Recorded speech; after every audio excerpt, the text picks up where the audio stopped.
Como decía el hermano Marcelo, continuamos hoy con nuestras lecciones de los evangelios, la armonía de ellos, la vida de nuestro Señor Jesús, sus enseñanzas, pero llevando un orden cronológico.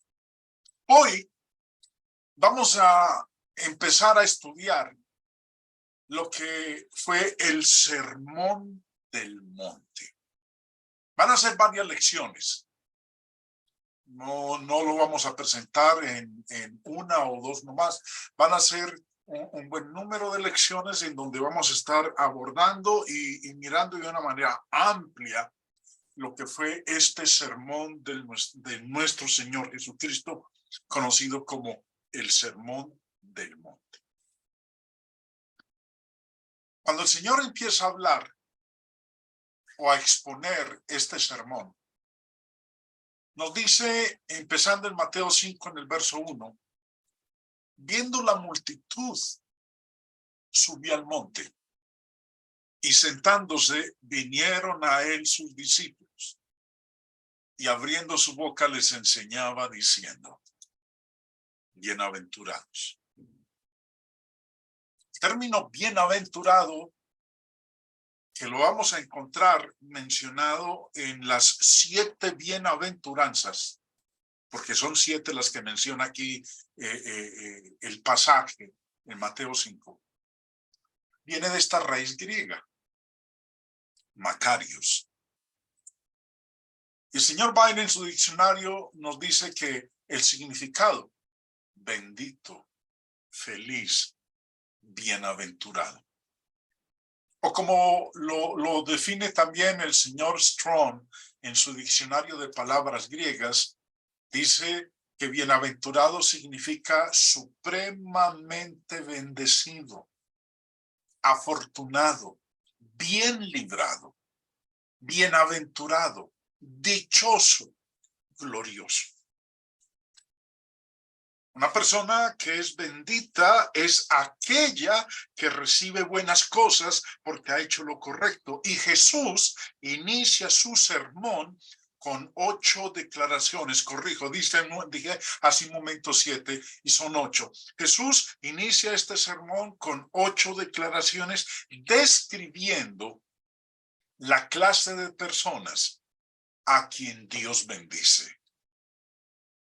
Sin duda, el Señor Jesús sorprendió a sus oyentes cuando identificó a los que son bienaventurados. Muchos hubieran dicho, bienaventurados los ricos. Los escribas y fariseos hubieran dicho, bienaventurados los hijos de Abraham, bienaventurados los circuncisos, ay de los incircuncisos. Pero como dice el Nuevo Testamento, Jesús no enseñaba como los escribas. Si quiero que Dios esté agradado conmigo, entonces debo ser la clase de persona acerca de la cual Jesús dice en las bienaventuranzas. Como dije, son 8 declaraciones, son 8 bienaventuranzas las que el Señor declara en este sermón. Y la primera tiene que ver con la completa confianza en Dios. Dice en Mateo 5, versículo 3, bienaventurados los pobres en espíritu, porque de ellos es el reino de los cielos. Quiero resaltar esos bienaventurados y que Jesús dice que son los pobres en espíritu.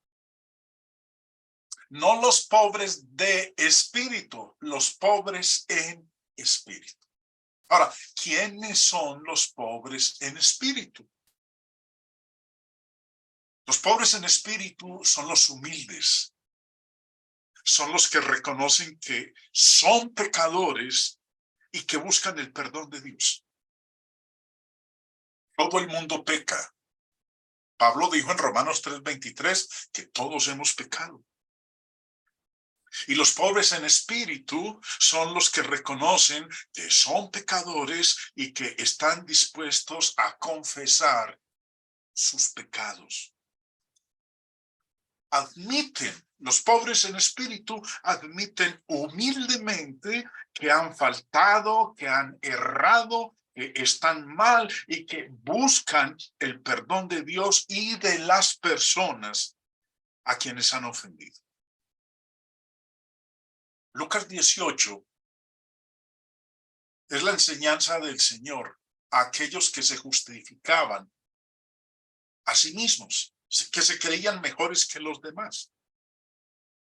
Y en la narración podemos aprender quién es pobre en espíritu. Dice la lectura en Lucas 18. A unos que confiaban en sí mismos como justos y menospreciaban a los otros, dijo también esta parábola. Dos hombres subieron al templo a orar. Bueno, uno subió más bien a jactarse, a vanagloriarse, y el otro sí subió a orar. Uno era fariseo y el otro publicano. El fariseo puesto en pie oraba consigo mismo de esta manera. Dios, te doy gracias porque no soy como los otros hombres, ladrones, injustos, adúlteros, ni aún como este publicano. Ayuno 2 veces a la semana. Doy diezmos de todo lo que gano. Mas el publicano, estando lejos, no quería ni aún alzar los ojos al cielo, sino que se golpeaba el pecho diciendo, Dios, sé propicio a mí, pecador. En esta parábola que el Señor nos presenta en Lucas 18, creo que la mayoría hemos podido captar quién es un pobre en espíritu o qué es ser pobre en espíritu. Muchos, como este fariseo, no son pobres en espíritu. Ahora, ¿qué dijo el Señor respecto de estos pobres en espíritu? Dijo, de ellos es el reino de los cielos. La palabra pobre no describe lo que tiene un hombre. No describe sus posesiones materiales. La palabra pobre en esta bienaventuranza describe lo que es una persona. El punto que Jesús estaba destacando era este. El hombre debe llegar a sentir su total dependencia de Dios en lugar de sí mismo. Debe llegar a reconocer que está espiritualmente destituido, completamente indefenso y sin Dios. El término pobre que el Señor Jesús utilizó en esta bienaventuranza, esta es su raíz original, su raíz griega. Y el diccionario griego del señor Vine nos dice que es un adjetivo que describe a uno que se agacha, cargado de pobreza, impotente para enriquecer. Destaca su condición de pobreza. Describe la pobreza que golpea hasta poner de rodillas. Describe al hombre que no tiene absolutamente nada. Por eso, esta palabra, pobre, hace esta bienaventuranza aún más sorprendente. El señor Strong en su diccionario griego nos dice que pobre, la palabra pobre aquí, significa acurrucarse, mendigo, pordiosero, como agazapándose. Eso es pobre, estrictamente denotando mendicidad absoluta o pública. En otras palabras, podríamos decir que es bendito el hombre que está aquejado por una pobreza abyecta y absoluta. Bendito es el hombre que está absolutamente indigente. El término pobre describe al hombre totalmente indigente, que no tiene absolutamente nada. Describe al pobre, humilde e indefenso, que ha puesto toda su confianza en Dios. Por eso el Señor dice, bienaventurados los pobres en espíritu. Por decirlo de otra manera, bendita la persona que es consciente de su total indefensión y que pone toda su confianza en Dios. Si una persona es consciente de su total destitución y ha puesto toda su confianza en Dios, entrarán en su vida dos cosas que son como las dos caras de la misma realidad. Estará totalmente desligado de las cosas porque sabrá que las cosas no tienen la capacidad de dar felicidad o seguridad y dependerá totalmente de Dios, porque sabrá que solo Dios puede darle ayuda y esperanza y fuerza. La persona que es pobre en espíritu se ha dado cuenta de que las cosas no quieren decir nada. Que todo lo es Dios. Que dependemos totalmente de Dios. Por tanto, los pobres en espíritu son los que reconocen que son pecadores, que están destituidos de la gloria de Dios y que ponen toda su confianza en Dios para que los perdone y les reciba en su reino. Quiero que miremos algunos ejemplos en el Nuevo Testamento de los pobres en espíritu. Y quiero ir al último libro de la Biblia, Apocalipsis, donde se nos habla en el capítulo 2 y 3 de las iglesias en Asia, en particular una, la iglesia en la Odisea.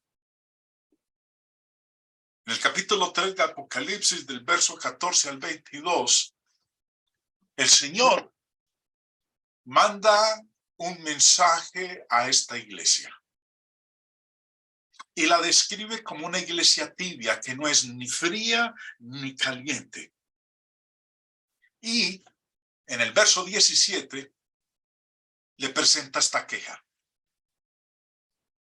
Porque tú dices, yo soy rico y me he enriquecido y de ninguna cosa tengo necesidad, y no sabes que tú eres un desventurado, miserable, pobre, ciego y desnudo. Ahora, la iglesia en la Odisea se justificaba a sí misma diciendo, yo soy rico y me he enriquecido y de ninguna cosa tengo necesidad. Pero Jesús le contestó diciendo que era una iglesia desventurada, miserable, pobre, ciega y desnuda. En este verso 17 hay 5 adjetivos que describen diferentes aspectos del estado lamentable de esta iglesia local. ¿Cuáles son esos 5 adjetivos? Era una iglesia desventurada, miserable, pobre, ciega y desnuda. 5 adjetivos que describían a esta congregación. Ahora, ¿cuál era la causa y consecuencia de esa tibieza en que se hallaba esta congregación? Bueno, el mismo versículo 17 nos lo dice. Ellos decían que se habían enriquecido y que no tenían necesidad de nada. Es más, ni de Dios, porque pensaban que lo material era lo que lo suplía todo, lo que les daba la felicidad, la prosperidad y la tranquilidad. Me he enriquecido y de ninguna cosa tengo necesidad. Ahora, una de las declaraciones más tristes de esta carta a la iglesia en la Odisea es como empieza diciendo el verso 17. Tú dices. Mira lo que les dice. Tú dices. O sea, pues, se justificaban y tenían una confianza en sí mismos. Ahora, la seguridad física, la seguridad material de su entorno fue lo que afectó a esta iglesia. Ellos decían, somos ricos, nos hemos enriquecido y no tenemos necesidad de ninguna cosa. En el verso 18, el Señor les da un consejo, les da una advertencia y les presenta una exhortación. Por tanto, yo te aconsejo que de mí compres oro refinado en fuego para que seas rico y vestiduras blancas para vestirte y que no se descubra la vergüenza de tu desnudez y unge tus ojos con colirio para que veas. Ese fue el consejo, advertencia y exhortación de nuestro Señor. Yo te aconsejo, consejo del Dios Todopoderoso. Ahora, ¿qué le aconsejó? Que de mí compres, que hagan todo lo necesario para poder obtener lo que el Señor les puede vender para que sean de su propiedad. ¿Que compres qué? Oro refinado en fuego para que seas rico. Esas riquezas que vienen de lo alto. Las riquezas espirituales, no las riquezas terrenales, porque esas son efímeras, son pasajeras. También, lo otro que el Señor les dice que compren de Él son las vestiduras blancas para que se vistan y que no se descubra la vergüenza de su desnudez. Vestiduras blancas. Recuerden que el blanco en la Biblia es el símbolo de la santidad. Por eso el Señor les dice, cómprenme a mí vestiduras blancas, no las que venden los hombres, la que yo vendo. Esa cubre la vergüenza de su desnudez. Señor Barclay, en su comentario, nos explica la razón por la cual el Señor les está hablando de la manera que les aconseja, advierte y exhorta. Y nos dice que la Odisea, que es la iglesia a la cual el Señor le está dando este consejo, era un gran centro de confección de ropa. Las ovejas que pastaban en los alrededores de la Odisea eran famosas por su lana suave, violeta, negra, lustrosa. Producía ropa exterior barata en grandes cantidades, especialmente una túnica que se llamaba la trinita, hasta tal punto que a veces se llamaba a la Odisea trinitaria. La Odisea estaba tan orgullosa de la ropa que fabricaba que no se daba cuenta de que estaba desnuda a los ojos de Dios. Y también les dice que unjan sus ojos con colirio para que pudieran ver. Ahora, la razón por la cual les habla del colirio para que puedan ver, nos explica también el señor Barclay en su comentario, que una famosa escuela médica también tenía su lugar en la Odisea. Uno de los medicamentos especialmente notables que se produjeron allí fue una tableta conocida como polvo de Frigia, que se exportaba a todo el mundo como remedio para los ojos débiles y enfermos. Era un centro médico muy considerable. A 20 kilómetros al oeste, entre la Odisea y la puerta de Frigia, se encontraba el templo del dios Cario Menón. En un tiempo, Aquel templo había sido el centro social, administrativo y comercial de toda la zona. Hasta menos de 100 años antes, grandes mercados tenían lugar regularmente en sus terrenos. En particular, era el templo de una escuela de medicina que luego se trasladó a la misma Laodicea. Sus médicos eran tan famosos que los nombres de algunos de ellos, como Zeuxis y Alejandro Filalete, figuran en las monedas de la Odisea. Esta escuela de medicina era famosa en todo el mundo, principalmente por dos cosas: el ungüento para los oídos y el colirio para los ojos. Nuestras Biblias españolas no necesitan traducir esta última palabra porque nos ha pasado directamente del griego, colirion, a través del latín y de la Vulgata, y que quería decir originalmente panecillo. Esta palabra surgió de la famosa tetrafrigia, polvo de Frigia, que se exportaba a todo el mundo en tabletas solidificadas que tenían la forma de panecillos. La Odisea estaba tan orgullosa de sus habilidades médicas en el cuidado de los ojos que no reconocía que estaba ciega espiritualmente. Vemos entonces la razón por la cual el Señor les aconseja y les advierte y les exhorta. Era un centro textilero importantísimo. Era un lugar en el cual se producía medicina para los ojos. Pero aún así, estaban desnudos y estaban ciegos. Su orgullo no les permitía ver o comprender la situación en la cual se hallaban. No eran pobres en espíritu. En el verso 19, el Señor les dice: yo reprendo y castigo a todos los que amo. Sé pues celoso y arrepiéntete. Aquel que no es partícipe de la bendición de ser pobre en espíritu, lo único que puede esperar de parte de Dios es reprensión y castigo.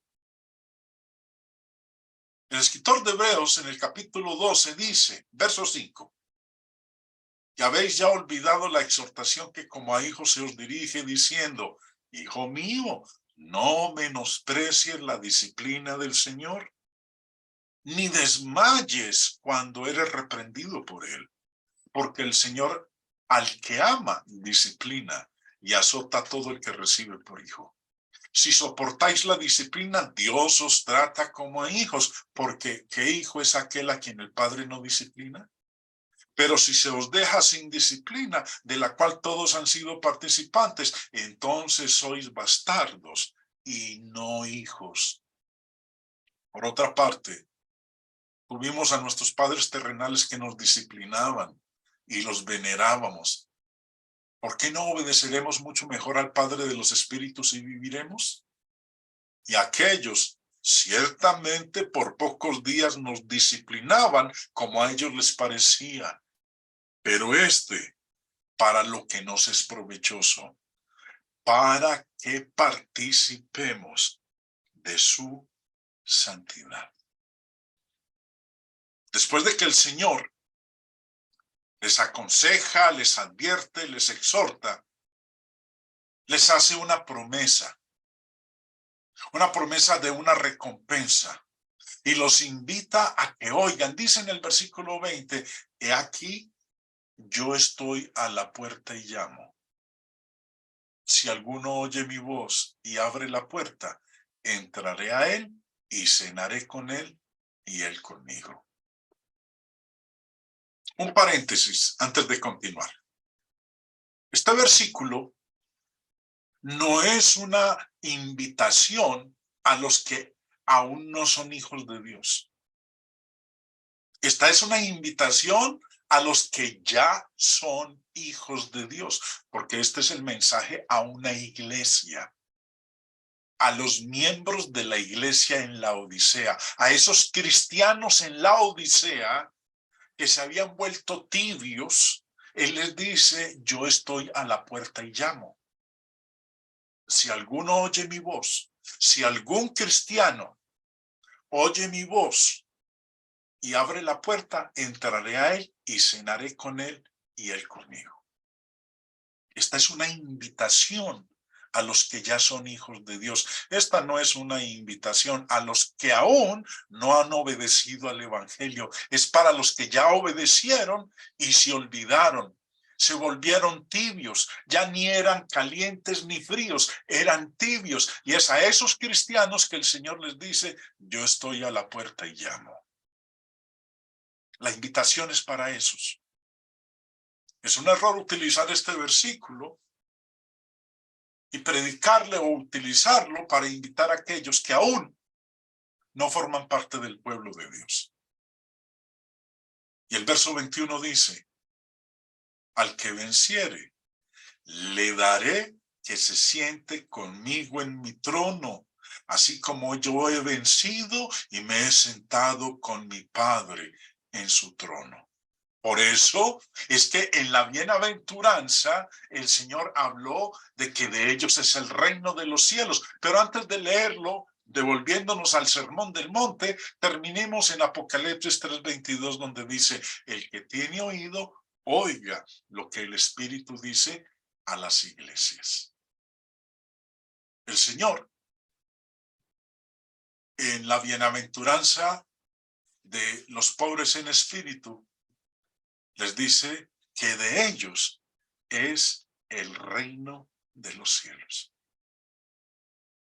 Podemos aspirar a estar sentados en el trono con nuestro Señor Jesucristo si somos pobres en espíritu.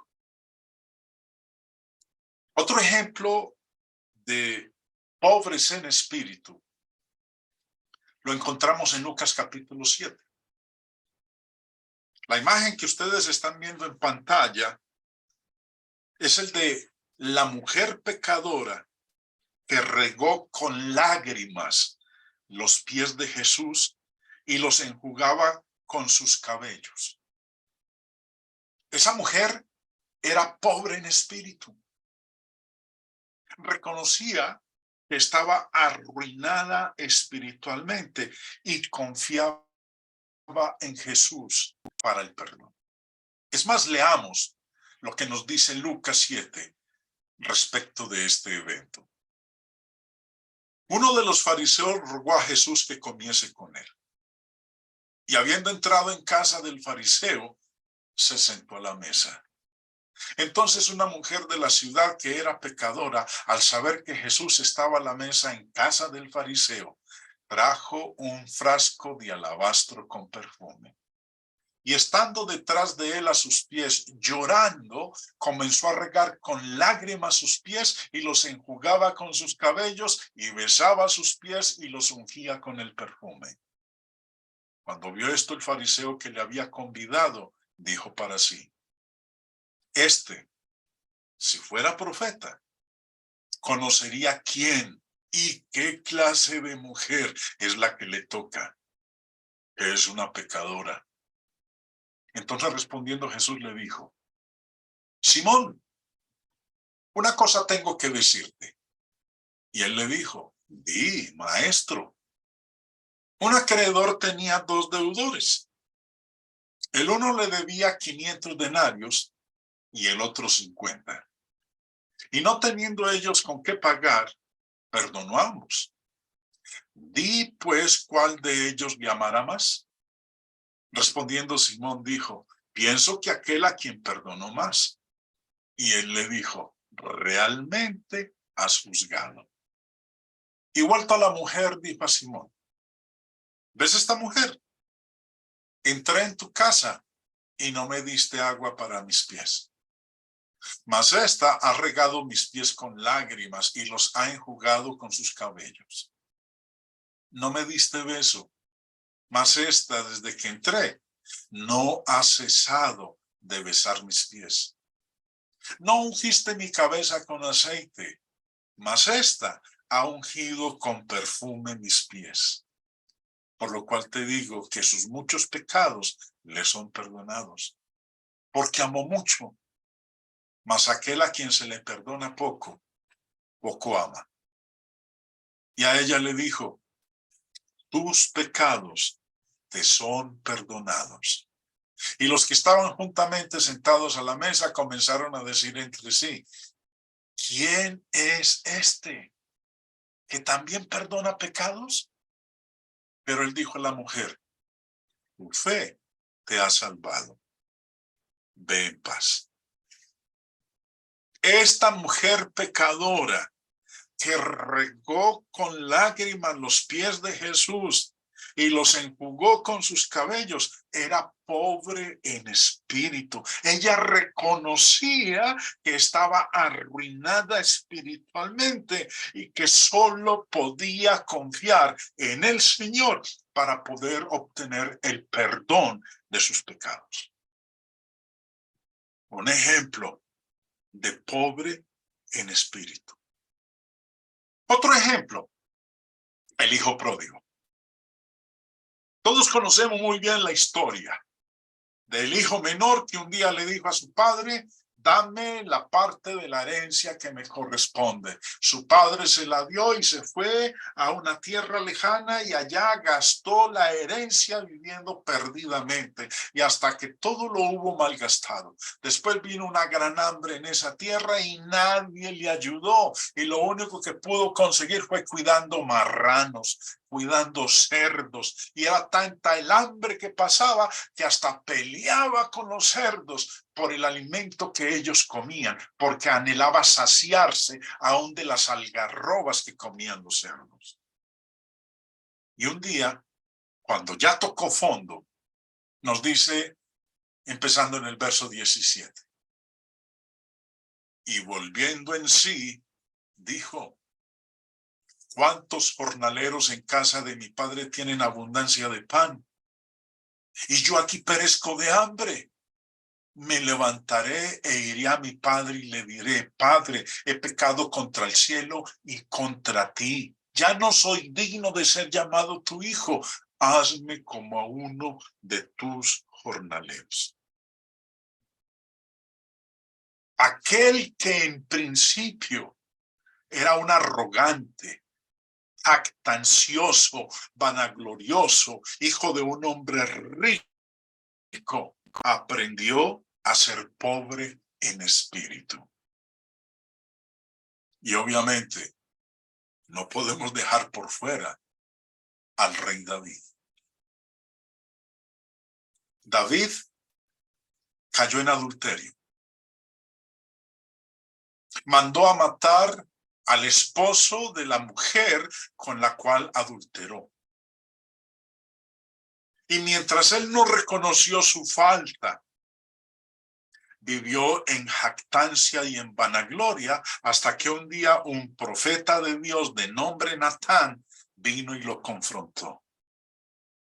Y cuando lo confrontó, ¿cómo reaccionó el rey David? Bueno, nos dice el Salmo 51. Ten piedad de mí, oh Dios, conforme a tu misericordia, conforme a la multitud de tus piedades, borra mis rebeliones. Lávame más y más de mi maldad y límpiame de mi pecado, porque yo reconozco mis rebeliones y mi pecado está siempre delante de mí. Aquí vemos la actitud del rey David. Otro ejemplo de pobre en espíritu. Y en el verso 17 dice una vez más el rey David, los sacrificios de Dios son el espíritu quebrantado, al corazón contrito y humillado. No despreciarás tú, oh Dios. Pobre en espíritu. Hemos visto hasta aquí, hermanos, 4 ejemplos de pobre en espíritu. La parábola del fariseo y el publicano. La mujer que con sus lágrimas regó los pies del Señor Jesús. El hijo pródigo. Y ahora el caso del mismo rey David.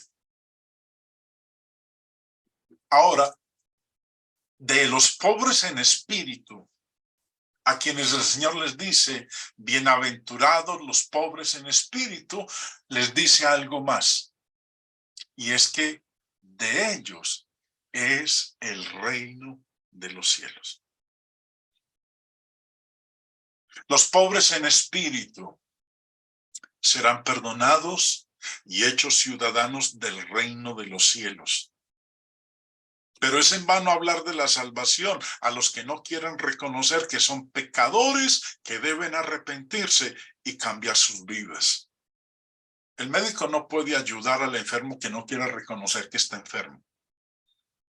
Tenemos que arrepentirnos y hacernos como niños, humillarnos como niños para poder entrar en el reino de los cielos. Sabemos que Dios conoce lo mejor y que usted debe y que uno debe colocar su completa confianza en su palabra. Cometemos errores, pero Dios no comete errores. Deberíamos ser pobres en espíritu y esperar la recompensa, mirarla, porque la felicidad del reino de Dios es algo que Él me ofrece. Toda bendición en Cristo puede ser mía. Los pobres en espíritu son personas humildes que reconocen que son pecadoras, destituidas de la gloria de Dios, que reconocen que estamos en bancarrota espiritual, crucificamos la soberbia y reconocemos que no podemos justificarnos a nosotros mismos. Y lo único que nos queda es poner toda nuestra confianza en Dios. Como dice Santiago 5:16, confesaos vuestras ofensas unos a otros y orad unos por otros para que seáis sanados. Como cristianos, si queremos ser pobres en espíritu, siempre debemos estar dispuestos a admitir nuestras faltas y a pedir perdón. Por eso dice, confesaos vuestras ofensas unos a otros. Dejemos a un lado el orgullo, la vanagloria, la jactancia. Busquemos ser pobres en espíritu. Usted tiene una ofensa contra un hermano, confiésela y ore los unos por los otros para que seamos sanados. O como dice el apóstol Juan en su primera carta, capítulo 1, si decimos que no tenemos pecado, nos engañamos a nosotros mismos y la verdad no está en nosotros. Jesús dijo, bienaventurados los pobres en espíritu, porque de ellos es el reino de los cielos. Necesitamos poner nuestra completa y total confianza en Dios. Dichoso, bendito, afortunado aquel que es pobre en espíritu. Esta es la primera bienaventuranza que el Señor proclamó en su sermón en el monte. Vamos a ver cada una de ellas en detalle. No meramente leerla, sino poder comprender lo que implica cada una de ellas. Y que como el Señor lo dijo, siéntase dichoso, siéntase bendecido, siéntase afortunado aquel que participa de estos atributos, porque es lo que Dios espera de cada uno de nosotros.